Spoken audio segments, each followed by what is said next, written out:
মালাকুল মউত সময় মতো হাজির। এই কথা ঠিক না? ঠিক।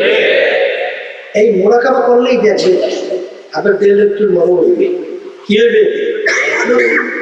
শোনে, আমরা অনেকে মুরাকাবাই করি।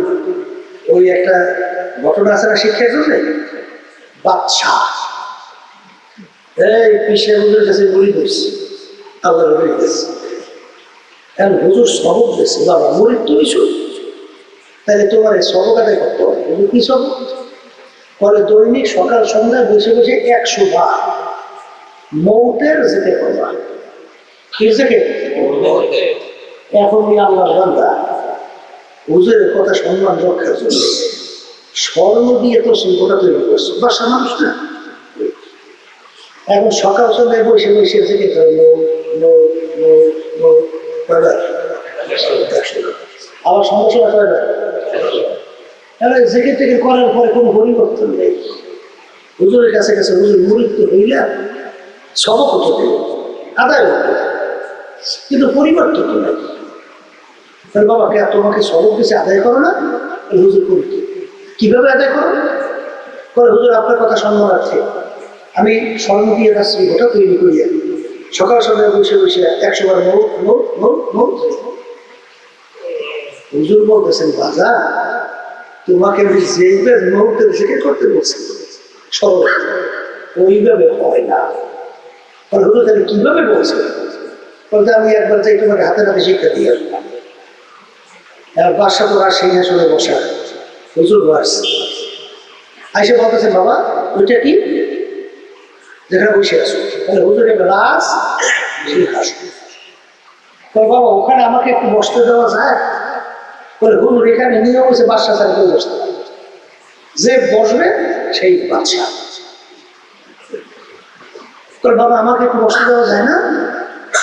বলে হুজুর আপনি তো আমার পীর, আর আপনাদের লোক তো বাসায় যাই, তা আপনাকে বসতে দেওয়া যায় একটু পাহাড়ে কথা আমাকে একটু বসতে দেওয়া। হুজুরকে বসতে দিয়েছে, দেওয়ার পরে এখন হুজুর বলছে, বাবা এখন কি আমি বাদশা? বলে হুজুর এখন আমি বাদশা। বলে এখন আমি যা হুকুম করি তাই হয়? বলে তাই। বলে আচ্ছা এইটা বললে জল্লাদকে ডাকলে জল্লাদ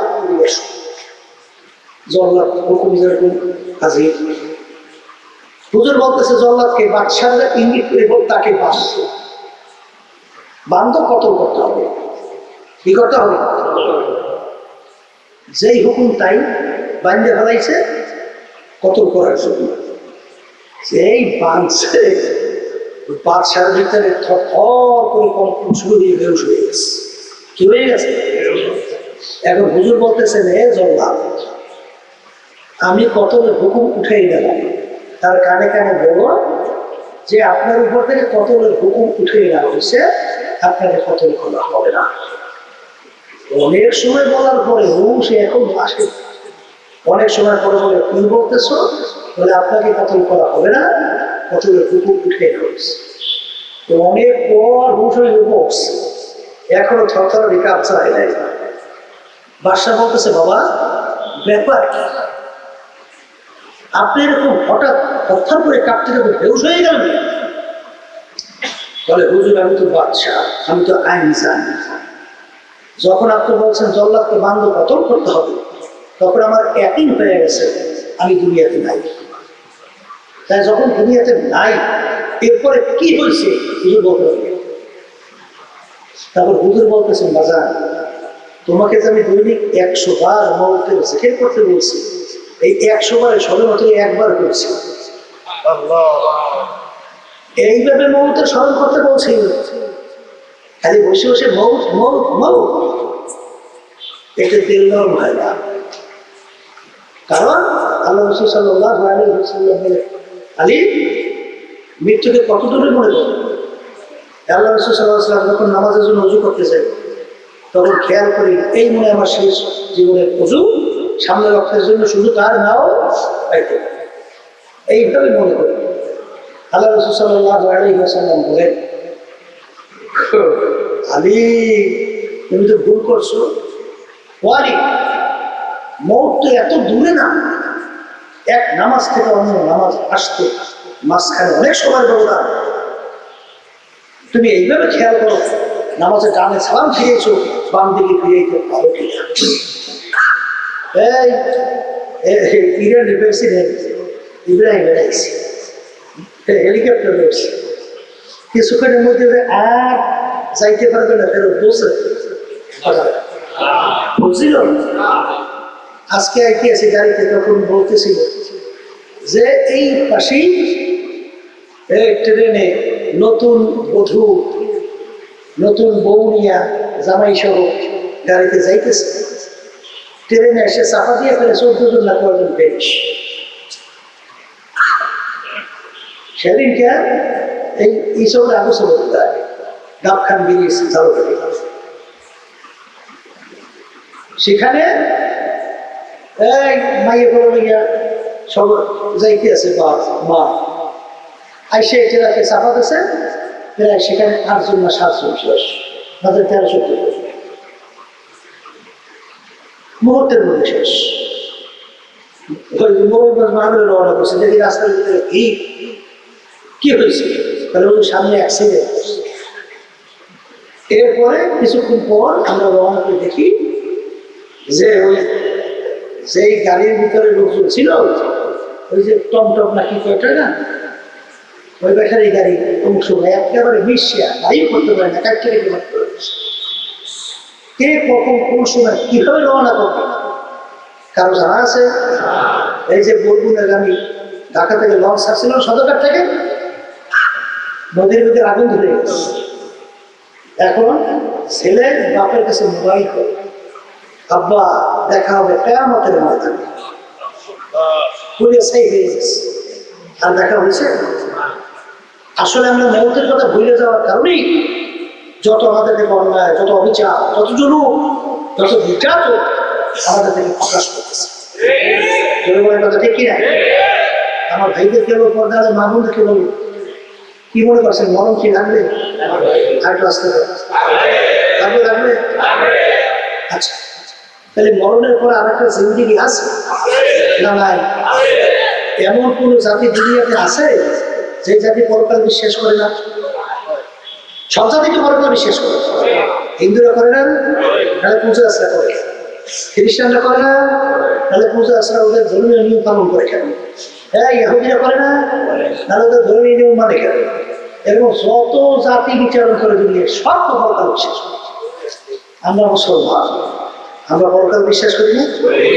পরকাল যদি বিশ্বাস করি, আর দুনিয়া মাসরাতুল আখিরাহ, এই দুনিয়াটাই হলো ওই যে পরকাল আখিরাত, যার সম্পদ সম্পদ কামাই করার জায়গা হলো দুনিয়া।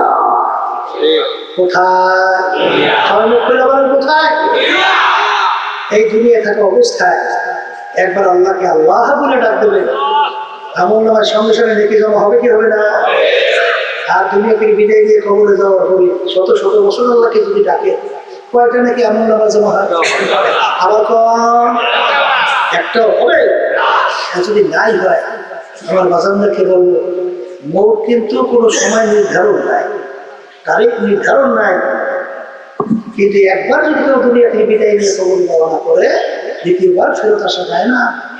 এই জন্য বলকের বাদশাহ ইব্রাহিম বিন আদহাম রহমাতুল্লাহি আলাইহি এক রাস্তার ফকির মুসাফির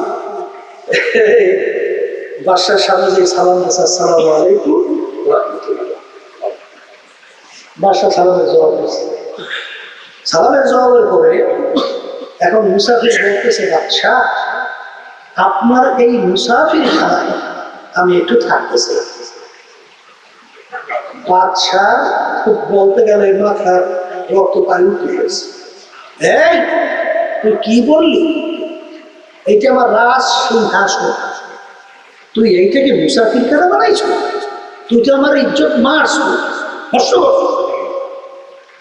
তখন মুসাফির বলতেছে, বাদশা ভুল হইলে মাপ চায়, মুসাফির খানার পরিচয় কি? আর এইটা বলে স্থায়ী বাড়ি আপনার বাসায় আসো, এইটার পরিচয় কি? পরে বাড়ির দরজায় ঘর দেখছো না? দেখছি, ওইটা হলো মুসাফির খানা, বুঝলো ওইটার পরিচয়।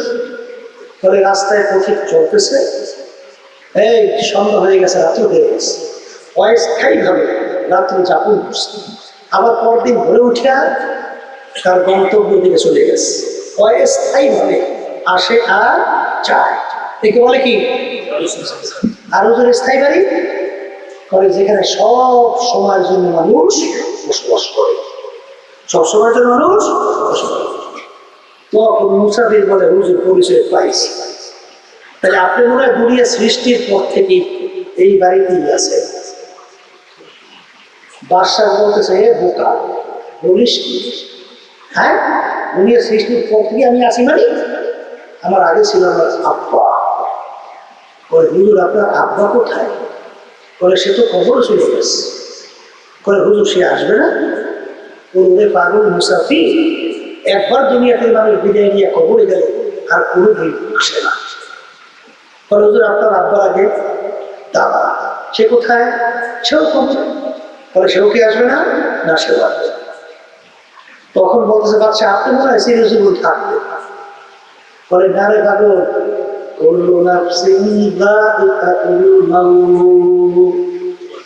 মানুষ মানুষই, আমি একদিন দুনিয়া থেকে বিদায় নিয়ে কবরে যাবো। বলে আপনি আর আসতে পারবেন না? না। তখন মুসাফির ডাক দিয়ে বলে বাদশা আপনি আমাকে বলছেন বোকা, আসলে বড় বোকা তো আপনি। বলে তাকানো, এ বাদশা আপনার বাড়ির দরজায় মুসাফির ফেরা একবার মানুষ পয়সা থাকলে চলে যাওয়ার পর আবার এসে ইচ্ছা করলে থাকতে পারে, কিন্তু আপনার এই মুসাফির খানা থেকে যদি একবার কেউ বের হয়ে যায় আর কোনদিন আসে না। মুসাফির হাম এহা সব হ্যায় কবর আখের ঠিকানা, মুসাফির হাম এহা সব হ্যায় কবর আখের ঠিকানা, कोई आगे रवाना है कोई पीछे रवाना। বলার সঙ্গে সঙ্গে বাদশার চিন্তা পরিবর্তন হয়ে গেল।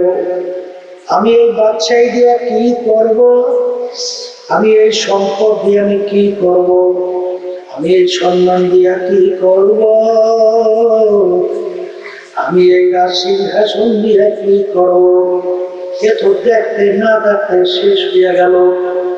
এই চিন্তা করার পরে বাদশাহ ইব্রাহিম বিন আদহাম রাহমাতুল্লাহ আলাইহি স্থায়ী আখিরাতের জিন্দেগি কামাই করার জন্য এমন ভাবে রাস্তায় নাই না হকারি আলেমের কাছে গেল। যাওয়ার পরে তার কথা অনুযায়ী চলতে যাই এক পর্যায়ে নদীর কিনারায় বসে আসছে খাতা সেলাই। মন্ত্রী রাস্তার পাশ দিয়ে যায়, মন্ত্রী ডাক দিয়ে বলে বাদশা রে, বাদশা এসাইয়া তুমি কি পাইয়া? তখন বাদশা ডাকে বলে মন্ত্রী এমন সম্পদ আমি পাইছি দুনিয়া কোন বাদশা যদি জানতো সমস্ত শক্তি ব্যয় কইরা আমার এই সম্পদ ছিনাইয়া নেওয়ার চেষ্টা করত। এই সম্পদ আপনি পাইলেন, হাতের ভিতরে সুইচ উঠাইয়া নদীর ভিতরে ফেলাইয়া দেব। ফেলাই দিয়ে রাখতে বলে নদীর মাছ আমার সুইচ উঠাইয়া দাও। মাছ মুখের ভিতরে সুইচ দিয়া সামনে হাজির। বাদশা রাখতে বলে মন্ত্রী তাকাইয়া দেখো আমি কি সম্পদ পাইছি। এই জন্য আমার বাজানদেরকে বলবো, পর্দারে মা বোনদেরকে বলবো, বাজান মাঝে মাঝে একটু চক্ষু বন্ধ করো, একটু মাঝে মাঝে একটু মুরাকাবা করো। বাজান পিছনের দিকে তাকাইয়া দেখো, আরে পিছনের দিকে তাকাইলে মনে হয় সব কালকের ঘটনা। অধিকারের সামনে চেহারায় যখন তখন তাকাই দেখি দেখি কালো দাড়ি গুলা পাইটা সাদা দিয়েছে। আরে দাঁত গুলা পড়িয়া বোকরা হয়ে গেলাম।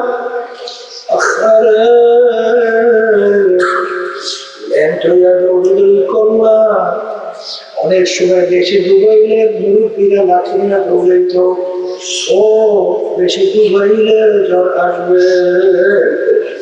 মনে হয় সব কালকের ঘটনা। হাকিকত সে তু দুনিয়া খবর হ্যায়, हकीकत से तो दुनिया बेखबर है, दुनिया की नुमाइश पर नजर है। ए দুনিয়ার পাগল আমার বাবারা, দুনিয়া আমার বাবারা, ক্ষমতা সম্পূর্ণ আমার বাবারা। আল্লাহ রাসূল সাল্লাল্লাহু আলাইহি ওয়াসাল্লাম বলে, দুনিয়া এবং দুনিয়ার যত সম্পদ এর অবস্থান কেমন? আল্লাহ রাসূল বলে যে দুনিয়া এবং দুনিয়ার ভিতরে যত সম্পদ, আল্লাহু আকবার, আল্লাহু আকবার, যে একটা মরগের মতো। আরে দুনিয়া জিফাতুন ওয়া তালিবুহা কিলা। এই মুসলমান যারা ঈমান আনছো, তারা তো আল্লাহর হাবিবের এই হাদিসে শোনা লাগবে, বিশ্বাস করা লাগবে।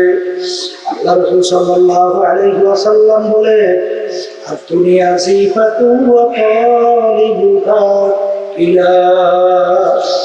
এ আমার সাহাবারা, আমার উম্মতেরা, দুনিয়াটা একটা মরক, এর পিছনে যারা পড়বে আখিরাতের স্থায়ী জিন্দেগি যারা ধ্বংস করবে, আল্লাহ রাসূল সাল্লাল্লাহু আলাইহি ওয়াসাল্লাম বলে, তারা হলো দুনিয়ার কুকুরের দল। এই কবরের যাত্রীরা পানির ভিতর থেকে যদি কোনো মরক ভেসে যায়, ওর পিছনে কিন্তু কোনো মানুষের দল দৌড়ায় না, ওর পিছনে কুকুরের দল দৌড়ায়। কখন মরক নদীর কিনারায় আসবে আর সেইরা পাইরা খাবে। ঠিক বাজার যারা দুনিয়ার পিছনে দৌড়ে আখিরাতকে বলে, এরা হলো দুনিয়ার কুকুরের দল। কিন্তু বাজার দুনিয়ার সম্পর্কে মাঝে মাঝে একটু মোরাকাবা করো, তারপর দুনিয়া থেকে বিদায় নিয়ে কবরে রওনা করো। এ দুনিয়াদার পাগল। আচ্ছা, আরে বাংলাদেশের ভিতরে কত ঘটনা মাঝে মাঝে দেখায়। আচ্ছা, আরে কিছুদিন আগে এক বড় ধনী ব্যাংকার মারা গেল। বাজার মারা যাওয়ার পরে তার দুই ছেলে বাপের দাপন কাপনের ব্যবস্থা না করিয়া বাপের লাশ নিয়ে গাড়ির গ্যারেজের ভিতরে ফেলাইয়া রাখছে। ওদিকে বাপের রাইখা যাওয়া সম্পদ, এই সম্পত্তি ওরা মারামারি কাটাকাটি করে, ঝগড়া করে, কাটে কে বেশি দিবে। ওদিকে বাপের লাশ পুইলা পড়ছে গন্ধ ঘর। আরে দাপন কাপনের কোনো খবর নাই। এলাকার লোকজন সাদা এলাকার পর তার দাপন কাপনের ব্যবস্থা করলো। ও কার জন্য সম্পদ নাই খেলো। দুনিয়াদার পাগল আমার বাবারা, করোনা ভাইরাসের সময় দেখছো বাবা, তুমি আসলে পরিচয় কি? স্বামী করোনা ভাইরাসে আক্রান্ত, স্ত্রী ফালাইয়া তাকে চলে যায়। স্ত্রী করোনা ভাইরাসে আক্রান্ত, স্বামী তাকে ফালাইয়া চলে যায়। সন্তান বাপকে ফালাইয়া যায়, মাকে ফালাইয়া যায়, আত্মীয় স্বজন তো কথাই নাই। বরিশালে এক ঘটনা, ছেলে আমাদের লোকজনের কাছে মোবাইল করে, হুজুর আমার বাপ করোনা ভাইরাসে মারা গেছে, তাকে এসে দাপন কাফনের ব্যবস্থা করে। আমাদের লোকজন ঠিকানা অনুযায়ী জায়গা দেখে, সেখানে কাউকেই দেখা যায় না। একটা রুমের ভিতরে তালা মারা, ভাইয়া যখন রুমে ঢুকলো, দেখে লোকটা এখনো মারা যায় না। আমাদের লোকজন তাড়াতাড়ি কান্দের ভিতরে উঠায় সেলাই লাগানোর পরে একটু যখন সুস্থ হইল, তখন লোকটা আফসোস করে দুই চোখের পানি ছাইয়া দিয়া কাঁদল আর বলে, ভাই আপনারা কারা? যাদের জন্য বলতে গেলে জীবন শেষ করলাম, ঠিক মতো বলতে গেলে রাত্রে রাত্রে বলি নাই, দিনকে দিন বলি নাই, যাদের জন্য এই সম্পদ কামাই করে রেখে গেলাম, আজকে আমার এই বিপদের সময় কেউ আমার কাছে না, সব আমাকে ফালাইয়া চলে গেল। ভাই আপনারা কারা? এই কষ্টের মুহূর্তে আপনারা আমাকে খেদমত করতে আসেন। ভাই কলম কাগজ নিয়ে আসেন, সমস্ত সম্পদ আপনাদেরকে রেখে দেব। এ দুনিয়াদার পাগল আমার বাবারা, এ পর্দার কারণে মা বোনেরা, কোন মাতুব্বরের পিছনে পড়ছেন, কোন দলের পিছনে পড়ছেন, কোন দলের নেতা নেত্রীর পিছনে পড়ছ, কোন সম্মানের পিছনে পড়ছো বাজার। হারে তামাম দুনিয়ার মোট ৬০ জন লোক রাজত্ব করলো, এর ভিতরে ২ জন মুসলমান, ২ জন অন্য জাতি। ২ জন মুসলমানের ভিতরে একজন বাদশাহ ইস্কান্দার বাদশাহ, তিনি ইন্তেকালের আগে ওসিয়ত করলো যে আমার ইন্তেকালের পরে গোসল করাইয়া, কাপড় পরাইয়া খাটের ভিতরে উঠাইয়া ২ হাত একটু বাহিরে রাখিয়া সব ফুলাইয়া তারপর আমাকে দাফন করিল। তিনি দুনিয়া থেকে বিদায় হওয়ার পরে গোসল করাইয়া, কাপড় পরাইয়া খাটের ভিতরে উঠাইয়া হাত ২টা বাহিরে রেখে সব ফুলাই। খারাপ বোঝে না, তারা বলে দেখছো বাচ্চা আজীবন আমাদের থেকে খাদ্য এবং ট্যাক্স দেব, এখন মরার পরও কেমন হাত পাইতে আছে, মনে হয় খাদ্য এবং ট্যাক্স চায়। বিজ্ঞানীরা বলে বোকারা, তোমরা তো বোঝো না, বাদশাহ সিকান্দার ইন্তেকালের আগে ওসিয়ত করছিল মৌতের পরে হাত বাহির রেখে ঘুরে দাফন করার জন্য। তিনি তামাম দুনিয়ার মানুষকে বোঝাতে চায়, ও তামাম দুনিয়ার মানুষেরা, আমি বাদশাহ সিকান্দারের মতো এত বড় বাদশাহ মনে দ্বিতীয়বার কেউ বলতে পারবি না। তামাম দুনিয়ার বাদশাহী করলাম, কিন্তু যখন কবরে রওনা করলাম একেবারে ২টা খালি হাত নিয়ে কবরে রওনা করলাম, আর কিছু নিতে পারলাম না। এ কবরের যাত্রীরা, আমার মালিক তোমাকে আমাকে দুনিয়া কেন পাঠাইলেন? আমার মালিক বলেন, ওয়া খালাকতুল জিন্না ওয়াল ইনসা ইল্লা লিয়াবুদুন, মানুষ এবং জিন এই যে ২ জাতিকে আমি কেন সৃষ্টি করলাম? আমার মালিক বলে, আমি মানুষ এবং জিনকে সৃষ্টি করার উদ্দেশ্য আমার ইবাদতের জন্য। সবাই বলে সুবহানাল্লাহ। আমাদেরকে মালিক বানাইছেন তার ইবাদতের জন্য। ইবাদত একটা আরবি শব্দ, উর্দুতে বলা হয় গোলামি, বাংলা অর্থ হলো মালিকের হুকুম অনুযায়ী চলা। বাজান ভালো করে মনকে বুঝাও। আবার অনেকে প্রশ্ন করতে পারেন, হুজুর আমাদের কত মালিক বানাইছেন তার ইবাদতের জন্য, অন্যান্য মাখলুকাতগুলো আমার মাওলা কেন বানাইলেন? আমার মালিক ওই কোরআনুল কারীমের ভিতরে বলেন, আখলুকাকুম মা ফিল আরদি জামিআ, আমি অন্যান্য মাখলুকাতগুলো বানাইলাম তোমাদের জন্য, অর্থাৎ তোমাদের খেদমতের জন্য। আমরা যে সূর্যটা দেখতেছি, এই সূর্য আমাদের মানুষের দরকার আছে না? মানুষ যদি দুনিয়ায় না থাকে সূর্যের কিন্তু কিছু আসে যায় না, আর সূর্য যদি না থাকে মানুষ কিন্তু বাঁচতে পারবে না, জমিনে ফসল কিন্তু হবে না। তাহলে সূর্য আল্লাহ বানাইছেন কাদের জন্য? বাজান আমাদের বাড়িতে গাভী গরু পালি, গাভী গরু আল্লাহ বানাইলেন কাদের জন্য? আর দুধ পান করি, বাজান বাচ্চা হয়, গরুর বংশ বিস্তার লাভ করে। গরু বানাইলেন মালিক আমাদের জন্য, গাছ বানাইলেন মালিক আমাদের জন্য। গাছ আমাদের বিভিন্ন কাজে লাগে, কি লাগে না? কিন্তু একটা মানুষ যদি দুনিয়া না থাকে গাছের কিন্তু কিছু আসে যায় না।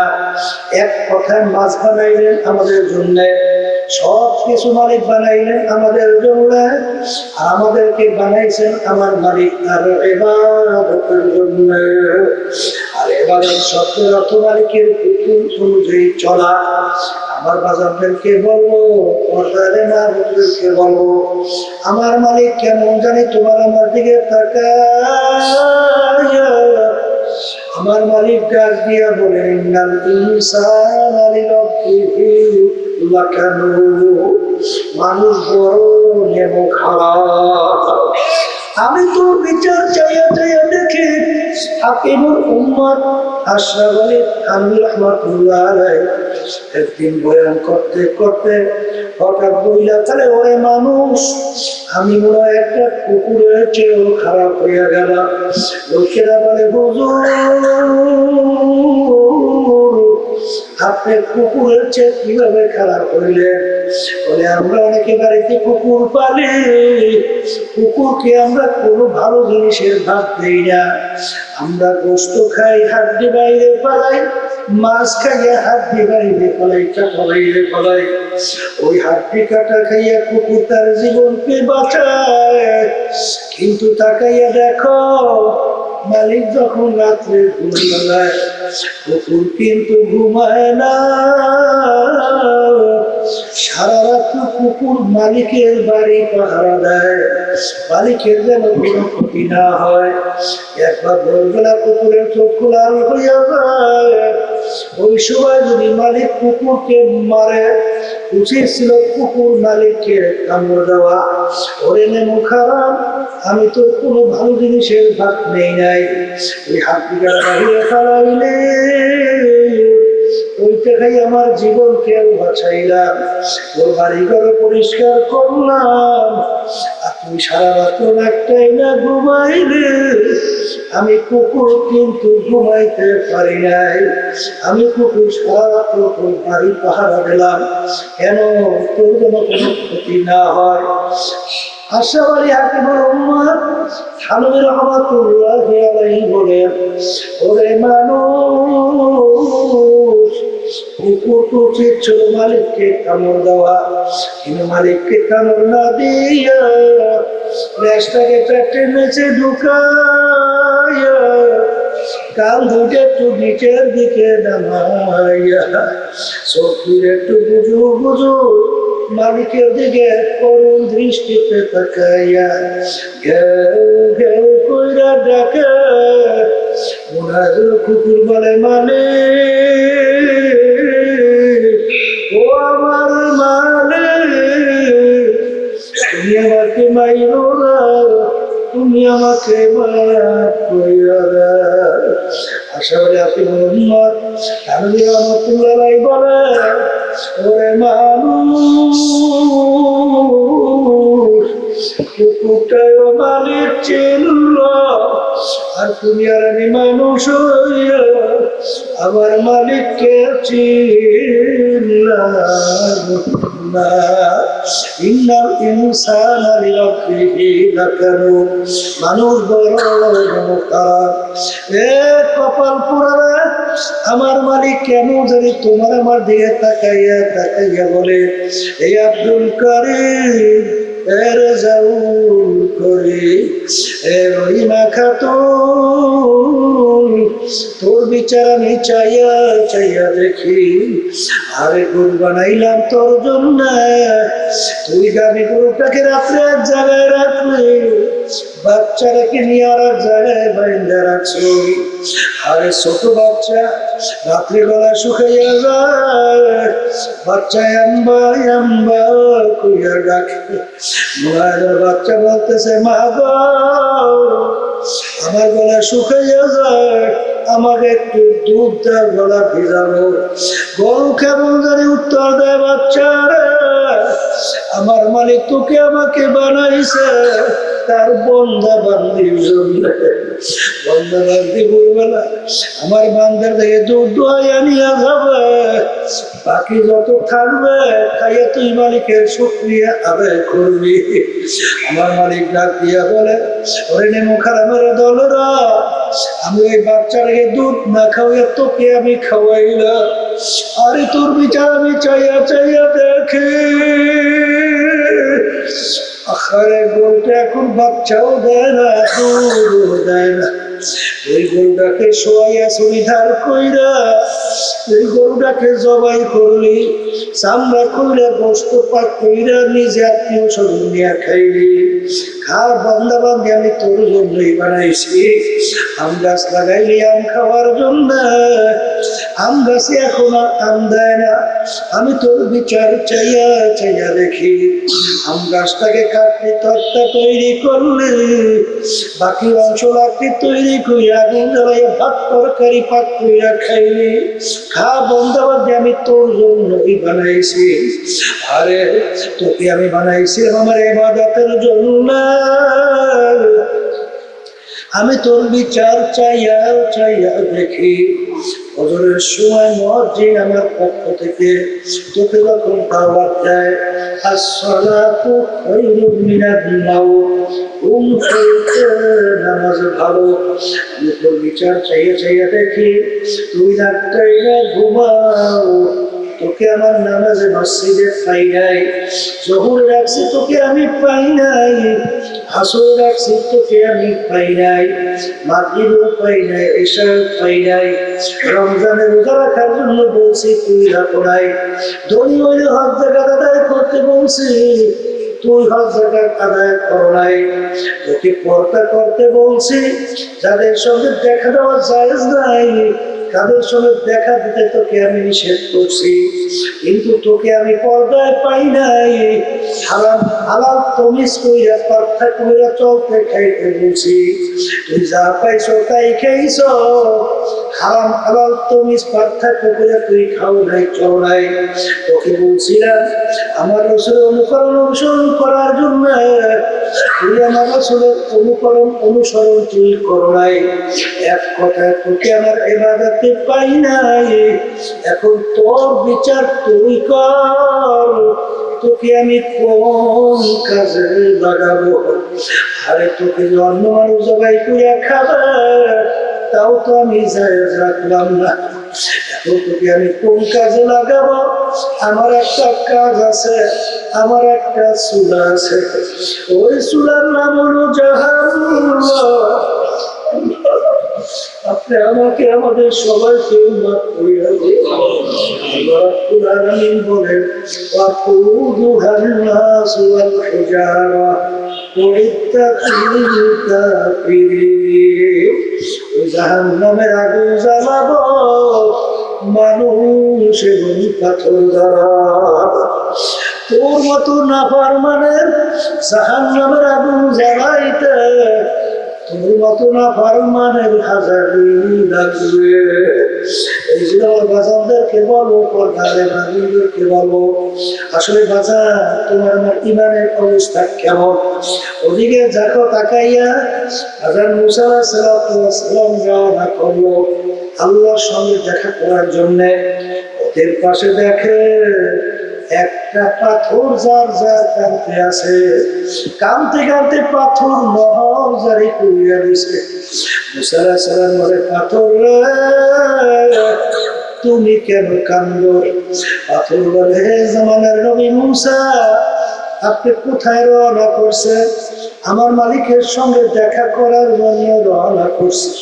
তখন পাথর বলে, এই জামানার নবী মুসা, আপনি একটু আমার কথা মালিকের কাছে বললেন, মালিক অমুক জায়গায় একটা পাথর, তোমার ভয়, তোমার জাহান্নামের ভয়। কানতে কানতে পাথর নহর জারি করছে। পাথর তোমার জাহান্নামের আগুন থেকে মাপ চায়। মুসা আলাইহিস সালাম বলে, মালিক পাথর কান্দে জাহান্নামের থেকে মাপ চায়। আল্লাহ রাব্বুল আলামিন বলে, হে জামানার নবী মুসা, তুমি পাথরকে জানাইও ওকে আমি জাহান্নামের আগুনে জ্বালাবো না। মুসা আলাইহিস সালাম আসলো, পাথরকে বলে, পাথর তোর কপাল ভালো, আমার মালিক তোর কান্না কবুল করছে, তোকে জাহান্নামের আগুনে জ্বালাবে না। পাথরের কান্না বন্ধ হয়ে গেল। কিছুদিন পরে নবী ওই পথ থেকে আবার রওনা করলো, দেখে পুনরায় আবার পাথর কান্দে। ধমক দিয়ে বলে, পাথর তুই কি আমার কথা বিশ্বাস করো নাই? তুই আবার কেন কান্দো? পাথর বলে, হে জামানার নবী মুসা, আপনার কথা আমি বিশ্বাস করছি নবী, কিন্তু আমি চিন্তা ভাবনা করে দেখলাম আমি পাথর যদি না কাঁদতাম আপনার নজরেও আমি পড়তাম না, আপনার নজর যদি আমি না পড়তাম, আমি পাথর বুঝে জাহান্নামের আগুন থেকে মাপ পাইতাম না। যেই কান্নার উসিলায় আমি পাথর জাহান্নাম থেকে মাপ পাইলাম, আমি পাথর সিদ্ধান্ত করছি ওই কান্না আমি কিয়ামত পর্যন্ত আর কোনদিন ছাড়ব না। এ কবরের যাত্রীরা, একটা পাথর যদি মাওলার ভয়, মাওলার জাহান্নামের ভয়, মাওলার আযাব ও গজবের ভয় কাঁদতে কাঁদতে যদি নহর জারি করতে পারে, তোমার আমার দেহ কি পাথরের চেয়েও শক্ত হইয়া গেল। তোমার আমার গুনার কথা মনে কইরা, জাহান্নামের কথা মনে কইরা তোমার আমার চোখে কেন পানি আসে? দুনিয়াদার পাগল আমার বাবারা, যেই মামলার তকদির নাই ওই মামলারও কিন্তু খালাস নাই।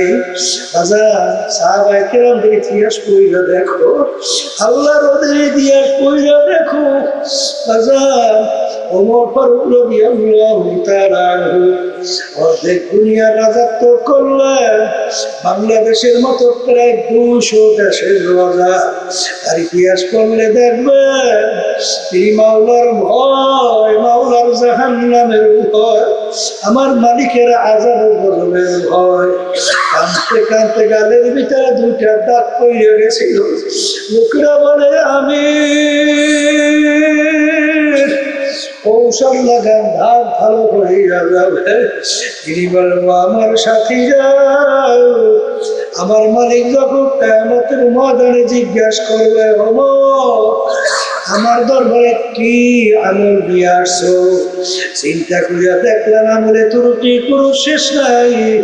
শুধু বলবো মালিক কি আনছি জানি না, তবে তোমার ভয়, তোমার জাহান্নামের ভয়।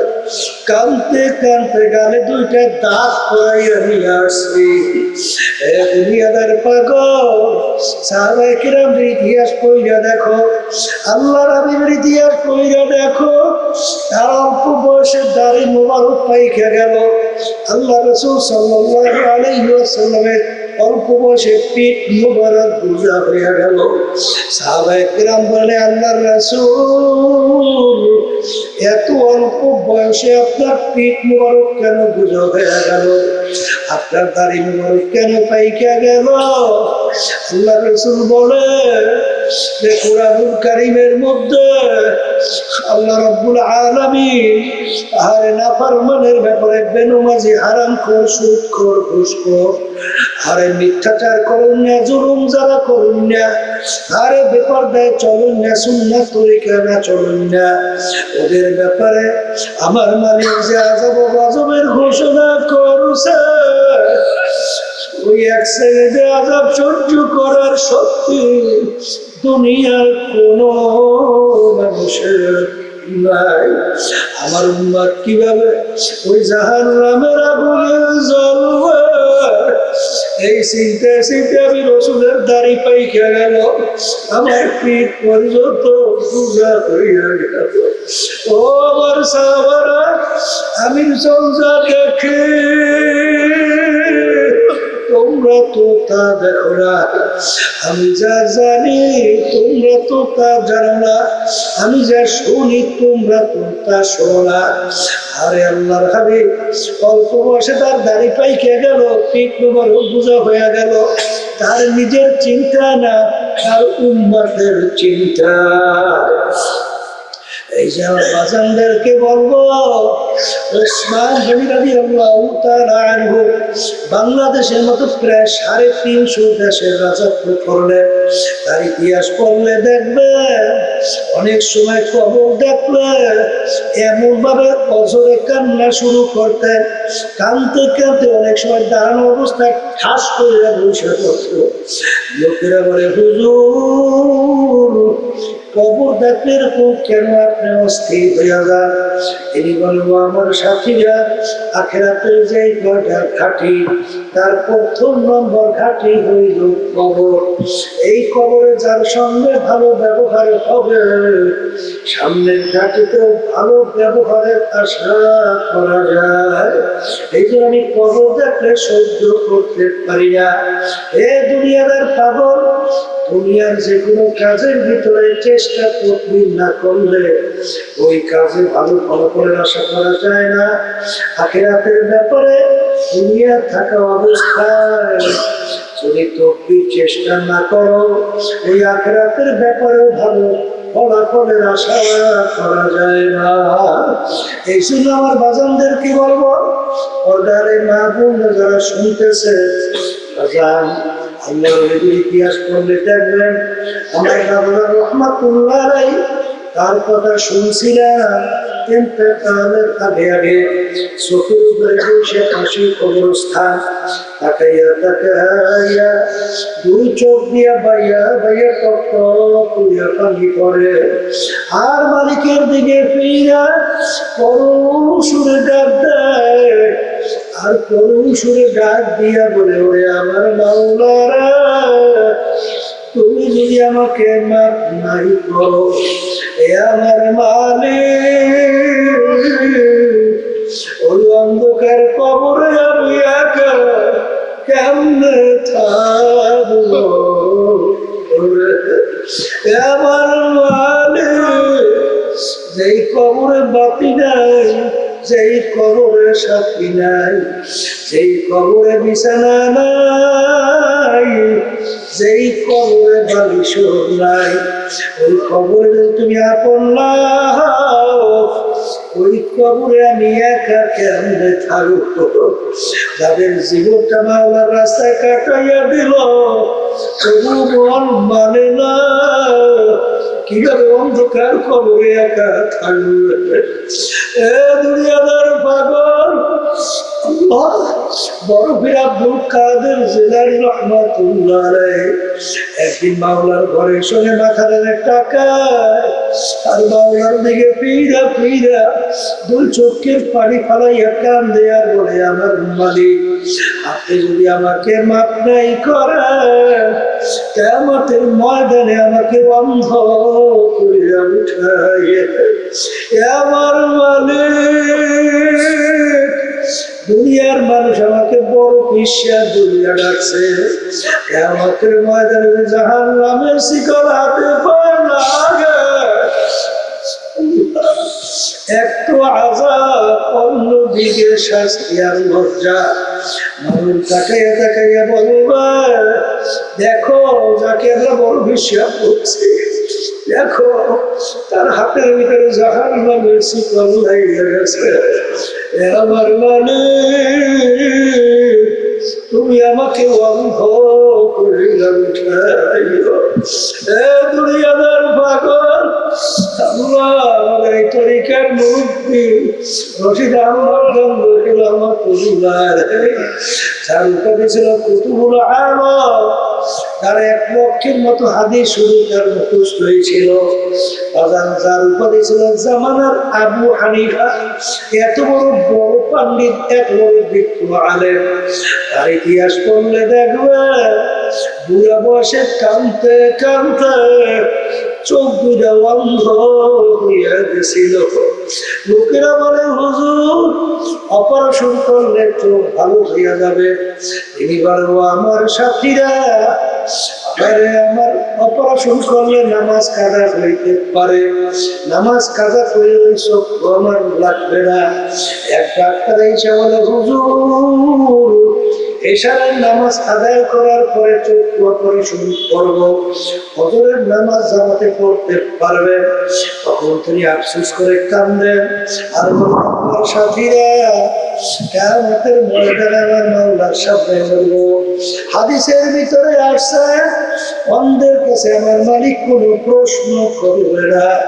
আমি কিয়ামতের ময়দানে চাই আমার মালিক যেন আমার কাছে কোনো প্রশ্ন না করে। যেই মামলার তদবির নাই, ওই মামলারও কিন্তু খালাস নাই। ইমামুল আযম আবু হানিফা রাহমাতুল্লাহ আলাইহি তার ইতিহাস পড়লে দেখবেন 40 বছর পর্যন্ত এশার ওযুবিয়া ফজরের নামাজ আদায় করছিল। তিনি একদিন তাহাজ্জুদের নামাজের ভিতরে দাঁড় হইয়া তিনি আয়াত শরীফ তেলাওয়াত করে আমতাজুল ইয়াউমা আইয়ুহাল মুজরিমুন। কিয়ামতের ময়দানে আমার মানে যখন ঘোষণা করবে এ নাফরমানের দলেরা, আজকে তোরা আমার বান্দা বান্দীদের সঙ্গে একত্রে আর থাকতে পারবি না, আজকে তোরা আমার বান্দা বান্দীর থেকে পৃথক হইয়া যা।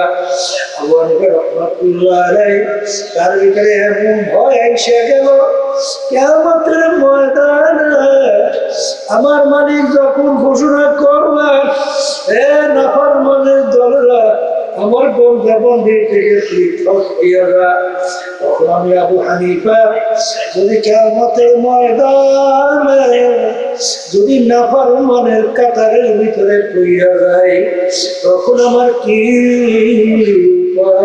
হবে? এই কথা বলেন তুই চোখের পানি পড়ে আর শরীর থর থর করে কাঁপে আর বারবার ঘুরাইয়া ঘুরাইয়া আয়াত শরীফ তেলাওয়াত করে আমতাজুল ইয়াউমা আইয়ুহাল মুজরিমুন। বাজার এরকম বারবার তেলাওয়াত করে সারা রাত্র চইলা গেল, রুকু সিজদা করার সুযোগ পায় নাই। সেই মামলার তকদির নাই, ওই মামলারও কিন্তু খালাস নাই।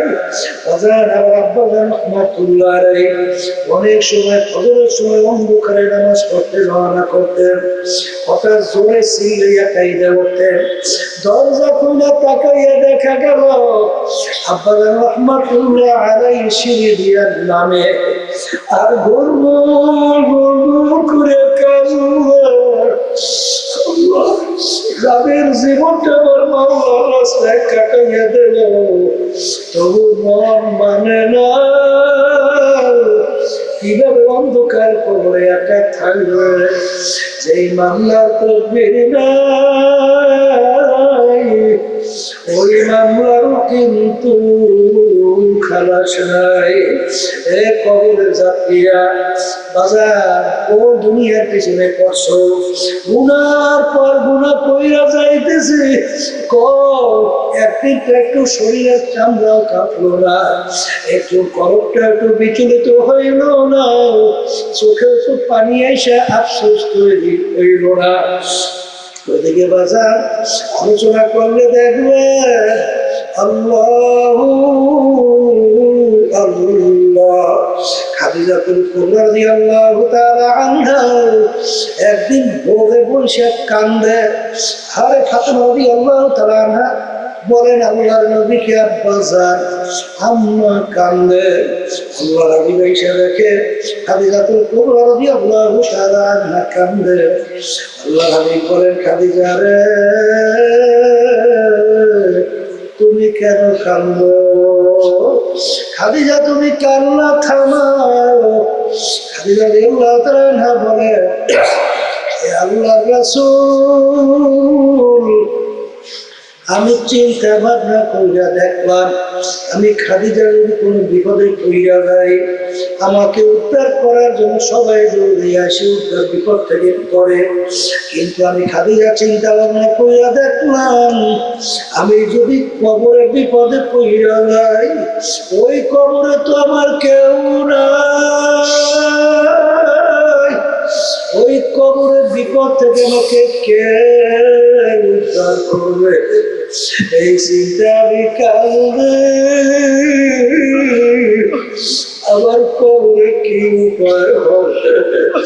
আল্লাহ রাসূল বলে খাদিজা কান্না থামাও। আল্লাহ রাসূল সত্য মনে লাগবে বলো কি সত্য? আমি যদি আপনার আগে দুনিয়া থেকে বিদায় হইয়া চলে যাই আপনার জামা দিয়ে আমার কাপড়ের কাপড় পরাইবে, কারণ আপনার জামা মোবারক যদি আমার গায়ের সঙ্গে লাইগা থাকে, কবরের মাটি আমাকে চাপ দিতে সাহস আল্লাহ রাসূল কবরে উত্তর পুরুষে আপনি দিয়ে দিয়ে আল্লাহর হাবিব খাদিজা রাদিয়াল্লাহু তাআলা আনহাকে দাফন করার পরে কবরের পাশে অপেক্ষা করে কবরের অবস্থা দেখার জন্য, উত্তর দেওয়ার জন্য। সময় পর সময় কবরে কোনো প্রশ্ন নাই, কোনো উত্তর নাই। আল্লাহ রাব্বুল আলামিন জানতে বলে, হাবিব গো আপনি এখানে কেন অপেক্ষা করেন? আল্লাহ আল্লাহ রাব্বুল আলামিন খাদিজার কবরের অবস্থান দেখার জন্য, উত্তর দেওয়ার জন্য। হাবিব গো লাগবে না, লাগবে না, আমার খাদিজার কবরের প্রশ্নের উত্তর আমি স্বয়ং রব্বুল আলামিন নিজে দিয়ে দিলাম। কবরের যাত্রীরা যেই মামলার তকবীর নাই, ওই মামলারও কিন্তু খালাস নাই। বাজার এই সফরে আমি কুড়িগ্রাম থেকে আসছি, সেদিন কেন সেই মাদ্রাসায় রাত্রি যাপন করছি। বাজার চরমনায়ের মুড়ি অনেকে ঘুঘু মুন্সি করিয়া ডাকত, আসলে নাম ছিল বশিরউদ্দিন মুন্সি। ঘুঘু মুন্সি কেন বলতো জিজ্ঞাসা করতেছিলাম সেদিন কেন বাবা, বলে কেমন তার আমল, কি তার আমল ছিল? বলে হুজুর অত্যন্ত গরিব মানুষ ছিল, কিন্তু এমন মাওলার জিকির করত লোকেরা বলতো ঘুঘু বলতে বলতে যায়। তিনি দুনিয়া থেকে বিদায় নিয়ে কবরে যাওয়ার পরে ৩২ বছর পরে নদীর ভাঙ্গরে যখন তার কবর ভাইয়া গেল, কাপড়ের কাপড় সহ লাশ আনা বের হয়ে আসলো। অনেক জাতীয় পত্রিকায় ছবি সহ দিয়ে অনেকেই দেখছেন।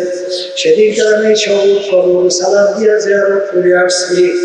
বাজার যত ঘটনা মাঝে মাঝে কবরের কাপড়েরও কিছু হয় নাই, আর যত তাজা দেখা যায় নেককার পরহেজগার আল্লাহ ওয়ালা ছাড়া কিন্তু দেখা যায় না। আবার কত কবরে আগুন দেখা যায়, সাপ দেখা যায়, কত নাফরমানের চেহারা শুয়োরের চেহারা হইয়া পড়ে যায়। যত দুর্ঘটনা মাঝে মাঝে কবরের ভিতরে দেখা যায়। আবার হারাম করবে না, সুদ কর, ঘুষ কর, জুলুমবাজ, মিথ্যাবাজ, জালেম সারা কিন্তু দেখা যায় না। এই জন্য আমার ভাইদেরকে বলবো, পর্দারে মা বোনেরা শুনতেছেন, আমার মালিক যখন মাহাবরে নিয়ে আসছে, আমার মালিক বড় দয়ার মাওলা, বড় মায়ার মাওলা। যদি মাপ চাওয়ার মতো চাইতে পারো, আমার মালিক শুধু মাফ করবেন তাই না, আমার মালিক তোমার আমার গুনাহকে নেকের দ্বারা পরিবর্তন কইরা দিবে। আমার মালিকের দরবারে হাত উঠাইয়া দুই চোখের পানি সারতে দে, আমার মালিক তোমাকে আমাকে মাফ করতে দেরি করবে না। এই যে আমার বাজানদেরকে বলবো, পর্দারে মা বন্ধুরা শুনতেছেন, বাজার দুনিয়া নিয়ে মোকাবেলা করো, বিভিন্ন দুনিয়ামুখী দলের পিছনে পড়ছো, সব বাদ দাও, মাওলার পাগল হও, চোখে পানি নিয়ে কবর নরম কইরা তারপর দুনিয়া থেকে বিদায় নিয়ে কবরে যাও। কারণ কবরে তোমার দল যাবে না, তোমার দলের নেতা নেত্রী যাবে না, তোমার পীর যাবে না, তোমার বাপ মা, তোমার আত্মীয় স্বজন বন্ধু কেউ যাবে না, তোমার সম্পদও যাবে না, তোমার ক্ষমতাও কিন্তু যাবে না। ওই দিন রাত্রির অপেক্ষায় থাকো, যেদিন তোমাকে সাদা 3টা কাপড় দিয়া পেঁচ দিয়া প্যাকেট করিয়া পড়ে লাগবে, সেদিনের অপেক্ষায় থাকো। দেখবা সেদিন দুনিয়ার অবস্থা কি হয়, সব পর হবে। আমার মালিক যদি তখন আপন না হয়, ওই কবরে তো আর উপায় থাকবে না। আল্লাহুম্মা আমিন। এই ঘরের বুকের হাত উঠাও কথা মনে করো দু চোখের পানি ফেলাও মালিকের দরবারে কাঁদ আর ওই কান্না না আসে মনকে বুঝে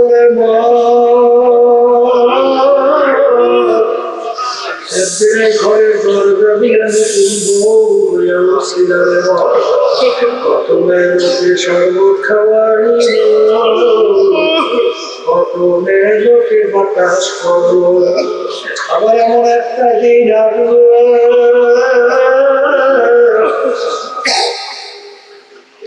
এই ঘরের দরজা দিয়া মরণ লাশ হইয়া ছেলে কান্দে মা মা করে মেয়ে কান্দে মা মা করে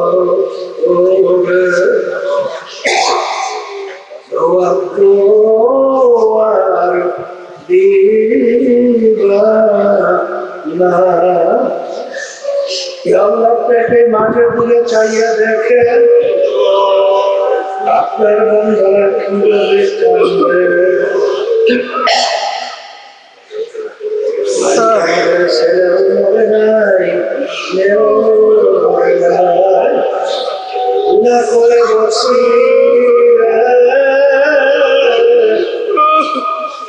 মাফ করে দেন গো বাংলা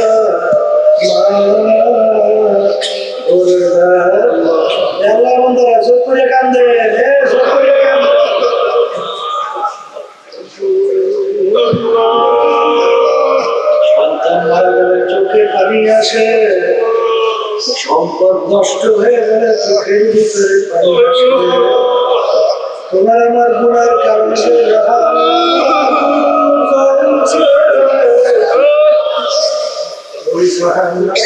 চোখের পানি সারা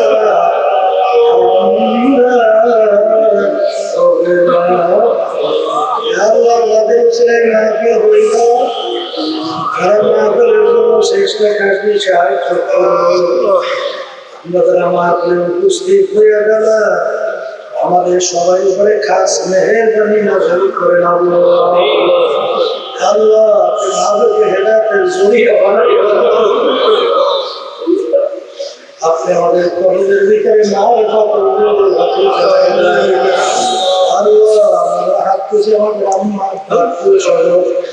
যারাই অন্ধকার কবরে শুয়ে রয়েছে আমরা দোয়া করলাম ছেলেদের কবরকে রেস্টের বাজার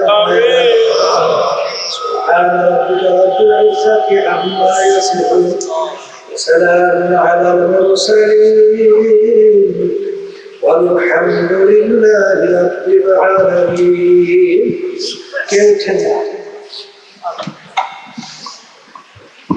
পিছনের শব্দ আর এই টাইমটা বাম পাশে শব্দ এক করার কথা হয়েছিল পিছনের শব্দ এত বাড়াইছো এই কথা বোঝো না বোঝো কথা বোঝো ওই খালি মরাইতেই গেছো মানে টানি দেওয়া যায় পিছনের শব্দ আর এই শব্দ এক রকমের কর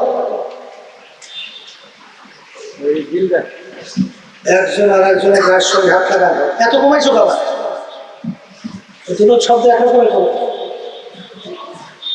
একজন আর একজনের গায়ের সঙ্গে হাত লাগাই তওবা করি কারণ এখানে অনেক আল্লাহর খাস বান্দা আছে যাদের সঙ্গে তওবা করলে আল্লাহ রাব্বুল আলামিন আপনাকে আমাকে আল্লাহর খাস বান্দা বানাইতে পারে কি পারে না পর্দালে মা বোন যারা আছেন বসো তারাও নিয়াত করে মুমিনদের সাথে আমরা তওবা করতেছি আল্লাহ আপনাদের নিয়াতকে কবুল করবে তবে একটা কথা এখানে আমরা যারা আছি সবাই মন চায় গুনার থেকে ফিরে রেখে কাজ করে কবর যেতে মন চায় কি চায় না কিন্তু বাড়ি ঘরে রাস্তা বাজারে ঘাটে গেলে এই দিনের অবস্থা কিন্তু আর থাকতে চাইবে না এই জন্য আল্লাহর হুকুম তোমরা সাদেকিন বন্ধনের সঙ্গী হোক যাদের চরমের তরিকা ভালো লাগে তারা এই তওবার ভিতরে নিয়াত করে বর্তমান পীর সাহেবের চরমায় তার কাছে মুরিদ হয়ে গেলাম আল্লাহ আপনাদের নিয়তকে কবুল করবে। আর যাদের চরমায় তরিকা ভালো লাগে না, যে কোনো এক সহি তরিকা যান, মাওলার পাগল হওয়া, চোখে পানি নিয়ে কলম নরম করে কবর যান। সবাই বলেন আউযুবিল্লাহি মিনাশ শাইতানির রাজিম। বিসমিল্লাহির রাহমানির রাহিম। আশহাদু আল লা ইলাহা ইল্লাল্লাহু ওয়াহদাহু লা শারীকা লাহু ওয়া আশহাদু আন্না মুহাম্মাদান আবদুহু ওয়া রাসূলুহু। तौबा किया मैंने सब पूरी बातों से आओ सब पूरी कामों से आए मेरे अल्लाह इस तौबा कबूल आओ बयात किया तरीका सिस्किया साबिया अरबिया मुशरिया मुसाफिर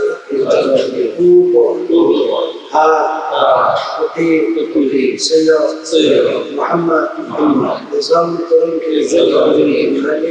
خليفة حضرت مولانا سيد محمد مسلم الكريم صاحب عامل نعمة मेरे नसीब आओ जमात रसूलुल्लाह